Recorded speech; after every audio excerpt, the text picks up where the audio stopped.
Hi అండి. ఈరోజు ఒక ముఖ్యమైన విషయం చెప్తున్నాను. ముఖ్యమైన అంటే మన ఒంటికి శక్తినిచ్చే విషయం.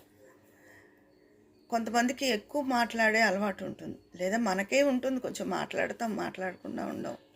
ఫారినర్స్ అయితే ఎక్కువ మాట్లాడుకోరు వాళ్ళు. ఎందుకంటే వాళ్ళకి శక్తి పోతుందని భయంట ఒంట్లో. కానీ మనకి మాట్లాడుకునే అలవాటు ఉంది. ఇంట్లో వాళ్ళతో మాట్లాడతాం, బయట వాళ్ళతో మాట్లాడతాం. కానీ నేను వాళ్ళు ఎందుకో అలా అంటున్నారని దాంట్లోంచి గ్రహించాను నేను కూడా. నిజంగానే మన మాట 10 మాటలకి ఒక 4 మాటలు మాట్లాడితే చాలండి. మనం కూడా తగ్గించుకుని మాటలు ఉంటే మన ఒంట్లో ఉన్న పవర్ పెరుగుతోంది. మాటలు తగ్గిస్తే మంచి చెడ్డానికి అది ఏ మాటలైనా సరే మీరు ప్రయత్నించి చూడండి. మౌనం వల్ల ఎక్కువ మనకి శక్తి వస్తుంది. మౌనం చాలా పవర్ఫుల్ అంటారు. మీరు కూడా ప్రయత్నించి చూడండి. ఈవిడేంటి ఇలా చెప్పింది అనుకోవద్దు.